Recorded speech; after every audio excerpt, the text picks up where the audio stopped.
right, third time's a charm. All right, Fairfax, are we ready to vote? Are we ready to vote? All right, thank you all so much for coming out. I'm James Walkinshaw. For the last 10 days, I have represented the 11th District in the United States Congress.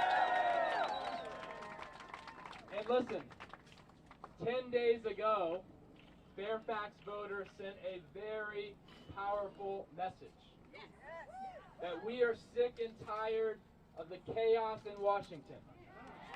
We are sick and tired of the policies coming from the White House that hurt our friends and our neighbors. And that's why we turned out in record numbers and won a record margin on Tuesday, September 9th. But listen, I've been in Congress now for about a week. And let me tell you this. Unfortunately, the chaos from the White House and the chaos from the leadership in Congress is going to continue. The policies that are driving up healthcare costs, driving up everyday costs of living, coming from Congress are going to continue for the time being. And it is so important right now in this moment, Fairfax, that we have a governor who will fight for us. That we have a governor with a real plan to bring down costs and make life more affordable for every single Virginian. And that next governor is Abigail Spanberger, am I right? So early voting starts today. And I need everyone who came out to support me on September 9th to come out and vote early and get 5 or 10 of your friends to come out and vote early. Can you do that? Yeah. All right. It is now my great honor to introduce to you the Commonwealth of Virginia's next Lieutenant Governor, the incredible State Senator Ghazala Hashmi. Give it up for her. Thank you, James, Congressman Walkinshaw. And good afternoon, Fairfax. It's wonderful to be here. What an amazing turnout, what amazing energy. This is the first day of voting, and we're going to start sending that ripple wave all across Virginia, and it's going to send a ripple wave all across the rest of the country when we come out to vote and send that loud signal that Democrats are ready to be in charge and ready to make a difference here. Now, we already know about the chaos and the dysfunctionality coming out of Washington. It is really up to us here in Virginia to make sure that we are sending a loud response, that we are fighting for health care for every single Virginian, that we are making sure that our education systems and institutions are protected, that everyone has the right to vote, everyone has the right to marry who they love, and everyone has a right to reproductive health care as we all deserve. We are going to do this. Now, I've spent 18 months on the campaign trail talking to Virginians all across the Commonwealth, and one thing I've heard loud and clear is that we want a Virginia that's inclusive, that is fighting for all citizens, and that is making sure that as we move forward together. And I want to remind everybody that there is one word that is the most important word for us to remember. It is the most important word because it includes each and every one of us, and it's also the very first word of our beloved American Constitution, and it is that word, we. So please join me in reminding everyone that when we vote, we are sending a loud signal that we, the people of Virginia, are stronger together. We, the people of Virginia, are more resilient together. And we, the people of Virginia, are going to do this in November when we elect Abigail Spanberger as our governor.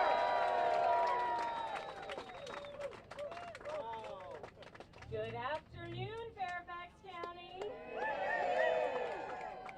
Today is a day where we as Virginians get to start going to the polls, where we get to make clear to our friends, our neighbors, and our fellow countrymen what it is that we want here in the Commonwealth of Virginia. And I know from my travels across Virginia that we want a governor and a lieutenant governor and an attorney general who are focused on doing right by our fellow Virginians, who are focused on taking the challenges that we hear about everywhere we go, that we are focused on taking those challenges head on. In issues of affordability, everywhere I go across Virginia, I hear about the challenges of affordability in housing, in healthcare, and in energy costs. And everywhere we go across Virginia, we hear from parents and grandparents and community members who want us to have the strongest public schools possible. And everywhere we go across Virginia, we hear from people who just want things to work. We want a quiet to the chaos. We want someone to stand up for the federal workforce. Our neighbors, our friends, our fellow Virginians who have lost their jobs in service to our country because of DOGE, and all of the other community members, small business owners, restaurant owners who have been impacted. People want a governor who will stand up for Virginians, a governor with plans to make impacts on the biggest challenges we are facing. And at this moment in time, I am excited about what is possible. I am excited about the fact that today, on early voting, September 19th, we have brought people out to the polls all across Virginia who want to cast their ballot and who want to tell their friends and family, thanks to a great General Assembly and former Governor Northam, you have 45 days to get to the ballot. And this election matters because there is so much. There's so much at stake. Do we go forward with a governor who will focus on standing up for Virginia, Virginians, our economy, our communities, our public universities? Or don't we? Do we have a governor who recognizes the extraordinary value of public education and wants to ensure that we are putting our kids first, creating every opportunity for them, demonstrating that when we fund our public schools and not defund them, that when we demonstrate that we know that our educators and teachers are essential to helping kids find success and learn and grow, that we know that into the future we are not only ensuring that our kids, the next generation, have every opportunity that we want for them, but we are growing our workforce and we are continuing to make Virginia an extraordinary place to be. And this year we have the opportunity to elect a governor, a lieutenant governor, and an attorney general who are going to stand up in defense of Virginia's economy amid all of the chaos from these trade policies that are impacting farmers and business owners, small, medium, and large, and ultimately all of us when we go to the store. And I'm excited about this election because we get to stand up for people. We get to say who it is that we are and what it is that we want. And I look forward to the next 45 days of early voting, for encouraging people to use their voices in casting their vote. And I know that at the end of these 45 days, once we get early voting goes till November 1st, on November 4th, I am excited about what the next chapter is, which is the part where we get to go to Richmond and we start to do the good work of governing well on behalf of all Virginians. So thank you. Please tell your friends, your families, your neighbors to vote.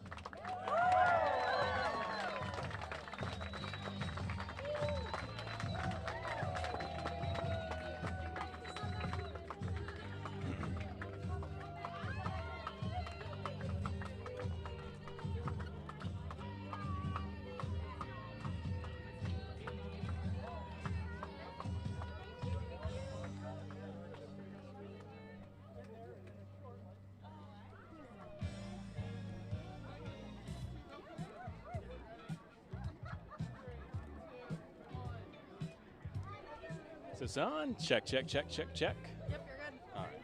So folks, we're gonna have some more cameras, press coming in, so if we could just do our best to create room. I know there's a lot of here today. Appreciate it.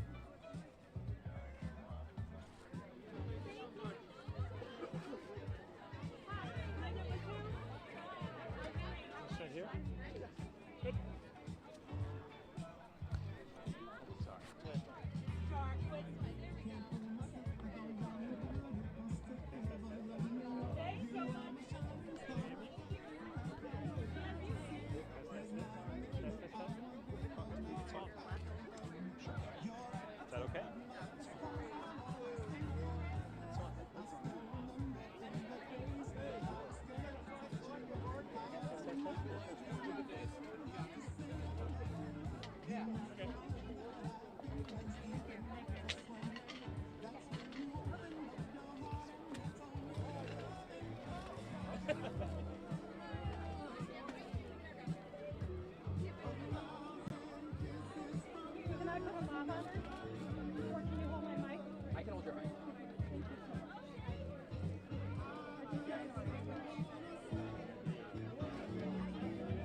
I can hold it for you. Okay, thanks. Can't have any mics on.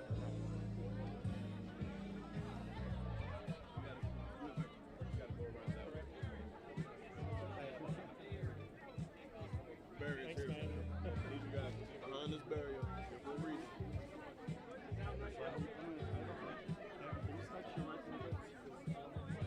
Don't go. Yeah, no.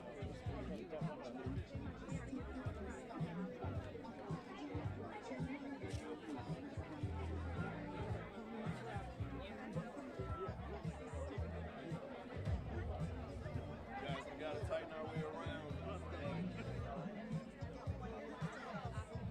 Like, It's a small area, but it's open. Am I clear of your shot here? Sides. Am I clear of your yeah, shot? you're good, Okay. you're good. Thank you. Please, thank you. Right where you want me?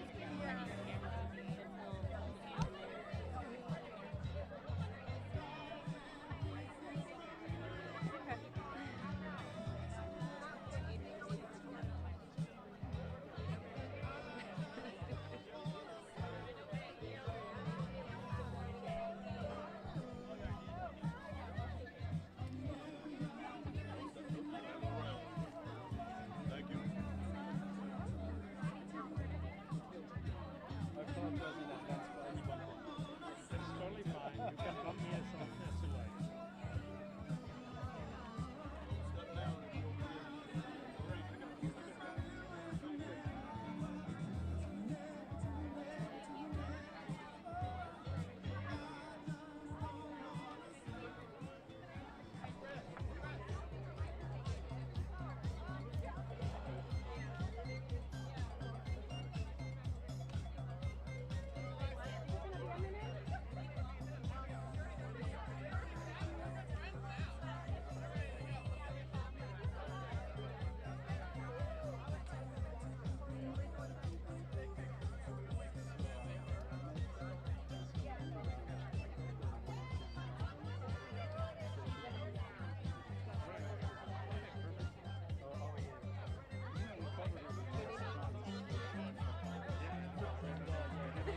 Okay. And then you got the perfect.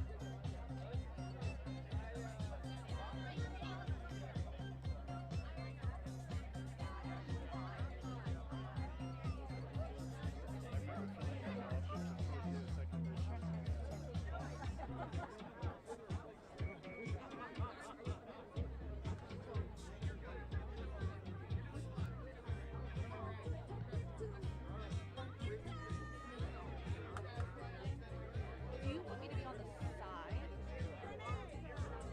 Like, do you want me to be over there?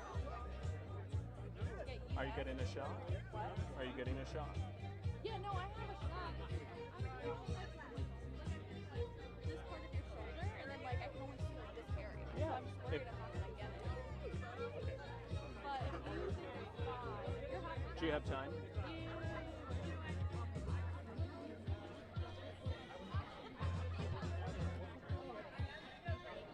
If I go forward a little, does it help?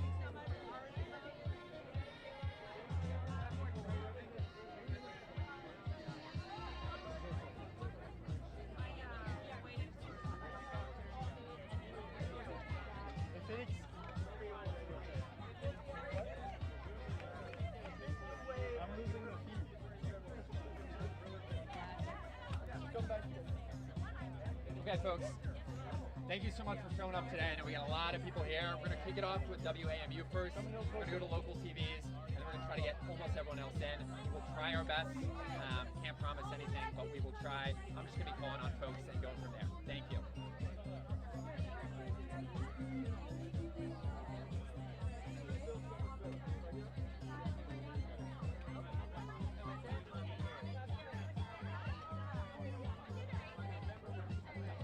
Hey. Hey, Libby. Are you guys calling on me? Yeah, we'll give you guys a You're gonna call on me, right? Yeah. You're gonna call on everybody? We're gonna go to WMU and then DCTV. Yeah. All right. So I make sure we're able to ask the question. Yeah. Otherwise, I'm just gonna ask the question. Yeah, no, we'll go to you guys.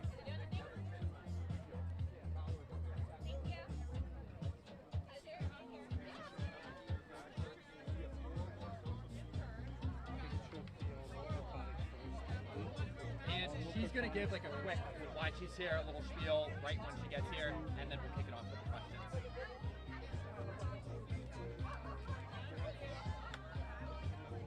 Yeah, that's enough.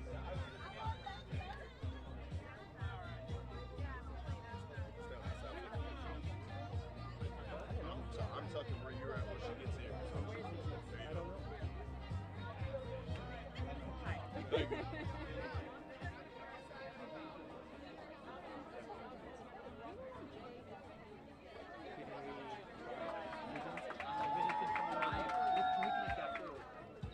Do you want to be on this side? I'm kind of stuck at this point. You can stay there. That's okay.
Do you want me to move this up the front and maybe go like horizontal, just so that you can?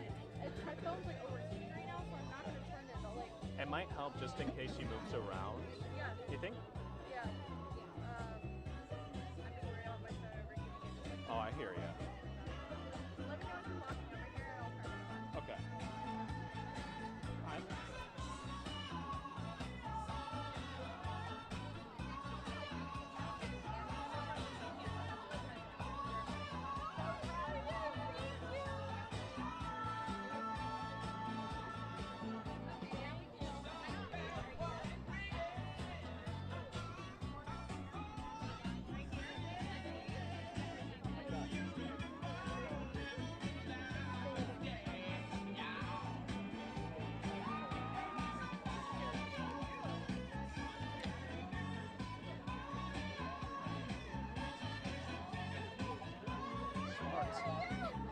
Listen, I'm telling your partner that I came out here for one of our events in June. Yeah. Sweated for like 2 hours. I was like, never again. Never again. That's a hot day. It was like one of those like heat wave weeks too. And we just baked for like 3 hours.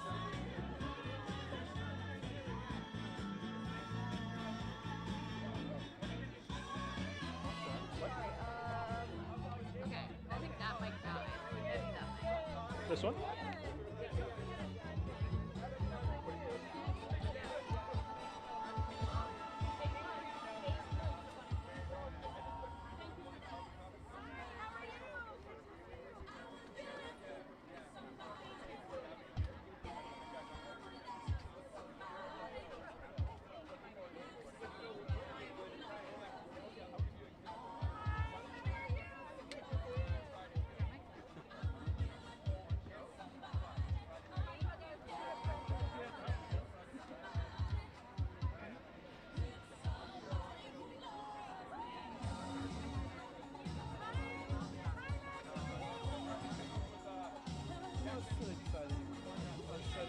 Covering politics, but you're back. I'm back. It's exciting. Better than French politics. There's no such thing as French politics. It's just all chaos. Manufactured chaos. Unprovoked chaos. That's election.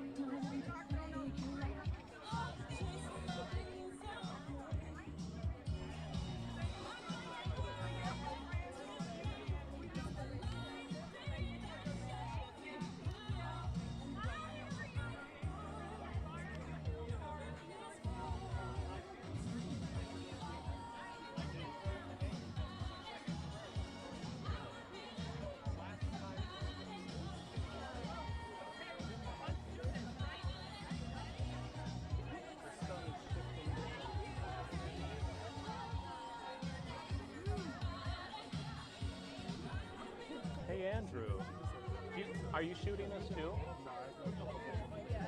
Would you mind doing us a favor? Would you mind standing right there and just getting a wide shot so you can see both her and I and this whole thing?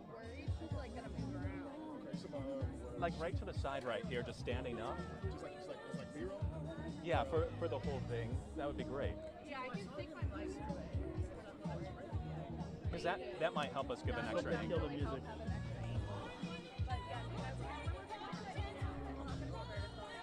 That's okay. Do you want me to put it in front of me? All right, coming through. I don't want to hit anybody.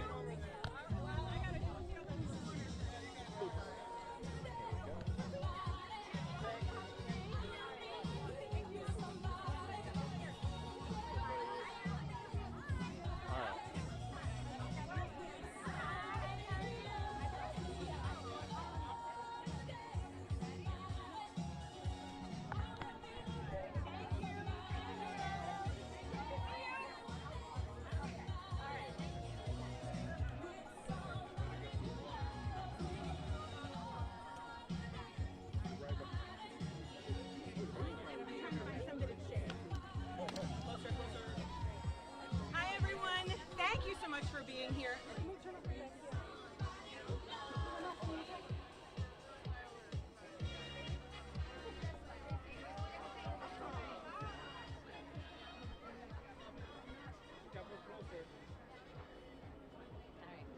Good afternoon everyone, thank you so much for being here. I'm grateful that you all are here to cover what we know is a great day in Virginia. It's the start of 45 days of early voting, September 19th. We've been waiting for it for a while. And it's a great day because this is the day that Virginians start heading to the polls, focus on what it is that we want in our next governor, our lieutenant governor, and our attorney general. And in my travels across the Commonwealth, it is clear that so many Virginians are focused on having a governor who is actually working day and night to focus on the issues that impact people's lives. That means issues of affordability, in housing, in healthcare, in energy, and I have rolled out my plans in those areas. It means focusing on strengthening our public schools, contending with teacher retention and recruitment challenges that Virginia is facing, and ultimately it means growing our economy despite so many of the challenges that we are facing because of the impacts and attacks on both the federal workforce and our communities through reckless trade policy. So it's an exciting time in Virginia. We've got 45 days of early voting. Looking forward to running right through to Election Day on November 4th. So thank you so much for being here. Fantastic. Let's go to WAMU. I'm down here. Hello. Hi. You're here in Fairfax where many people have lost their jobs due to the Doge effort, but where people would also be at risk of not being able to work and not making a paycheck in the event of a government shutdown. What would your advice be to your former colleagues in Congress for how to handle this moment? As a Virginian, it is always my position that a government shutdown is never effective. They are always costly.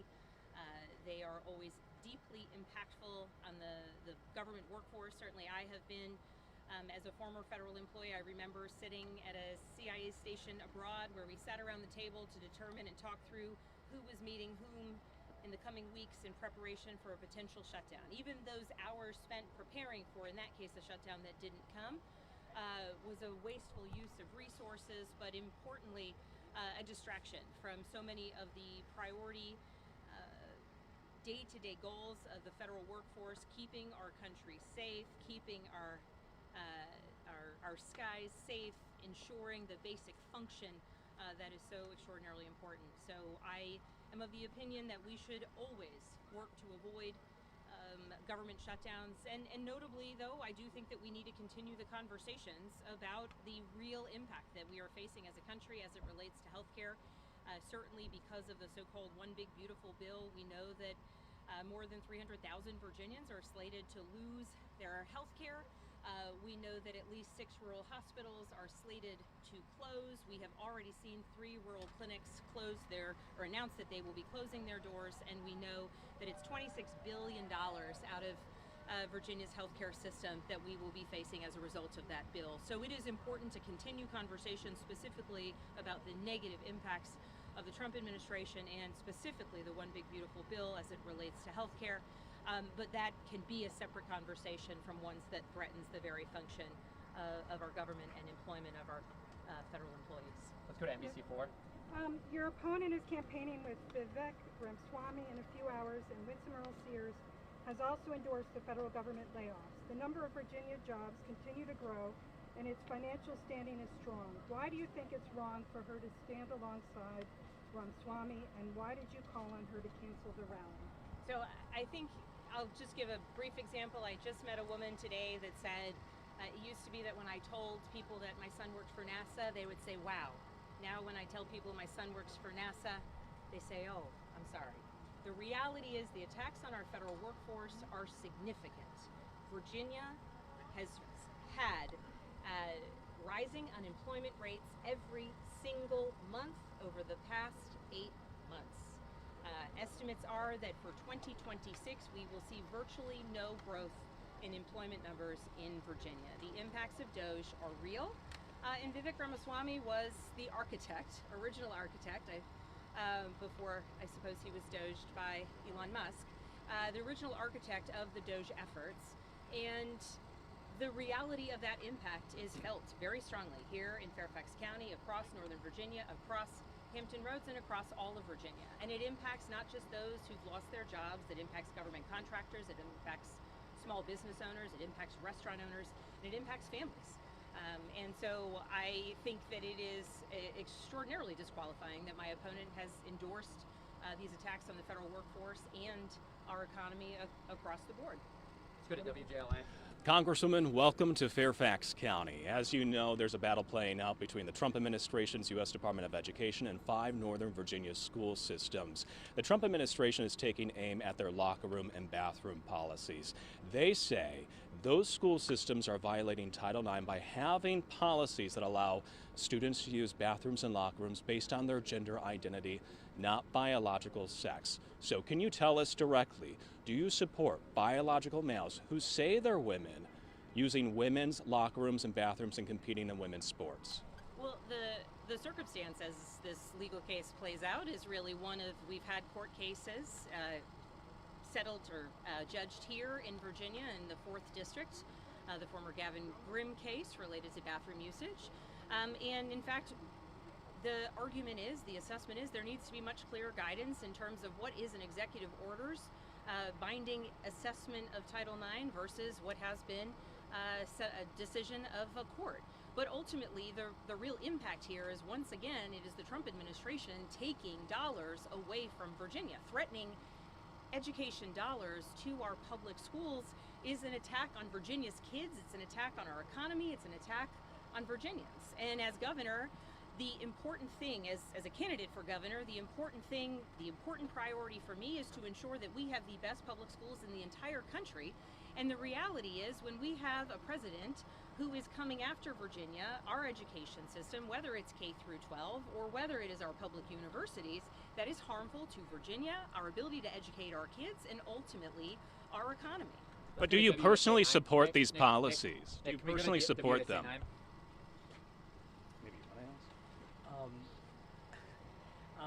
There is a couple of voters who we spoke to today. They felt galvanized to want to vote, especially with the development with Jimmy Kimmel. There's the debate with free speech. There's the debate when it comes to, is this a company decision? Is this a censorship? Where do you stand with that? Do you see both sides of this argument?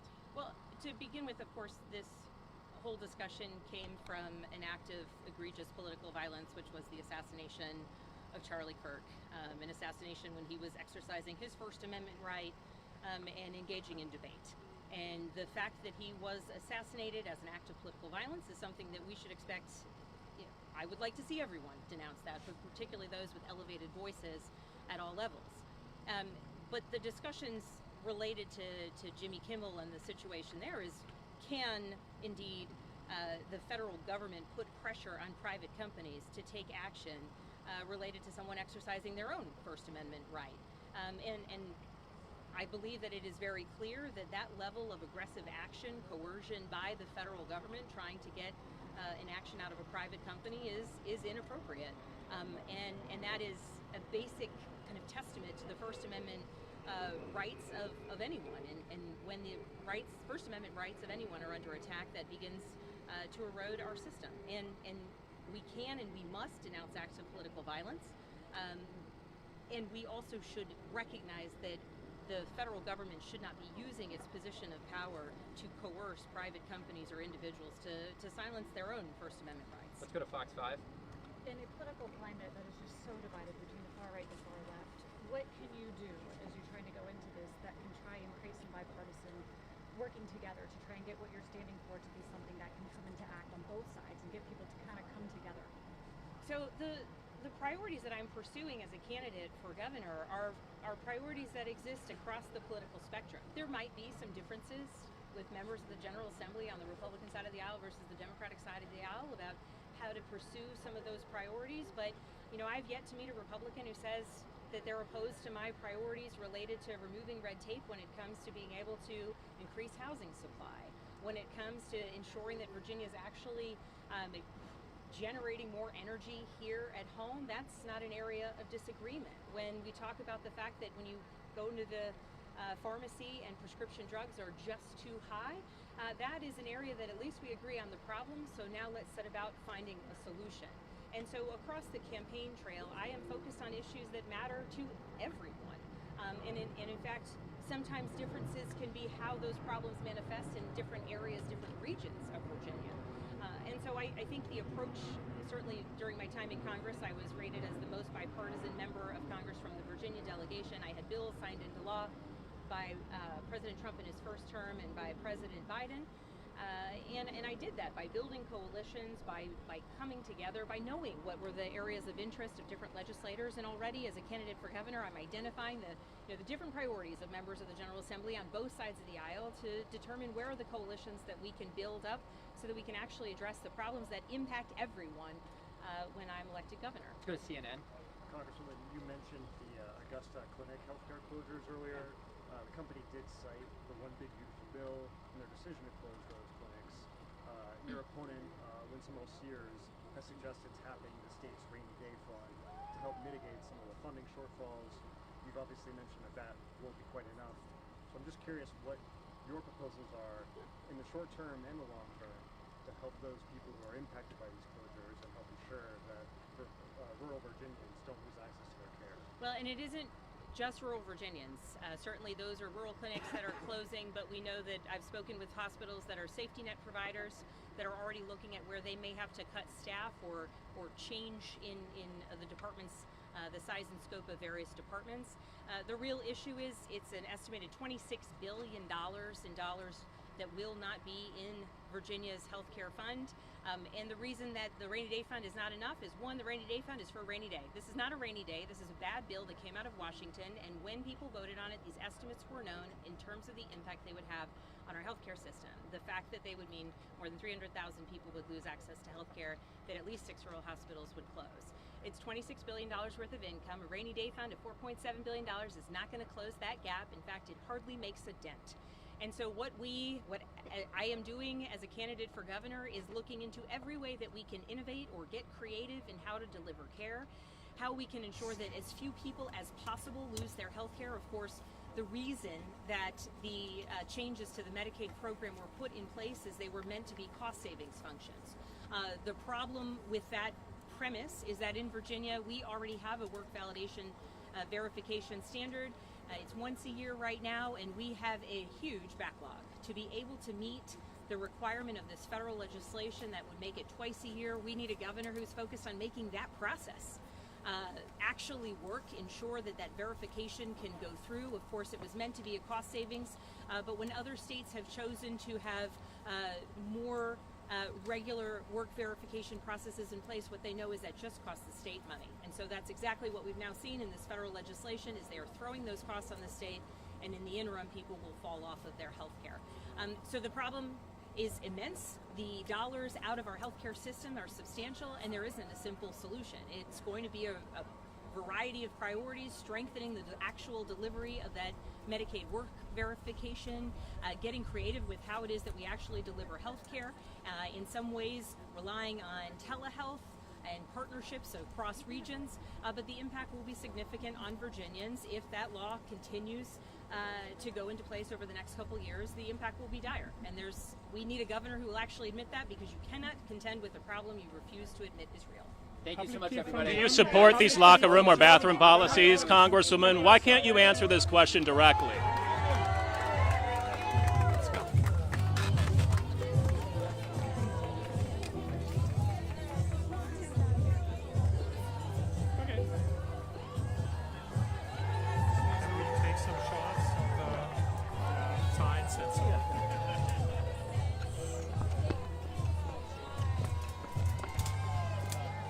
Space, please.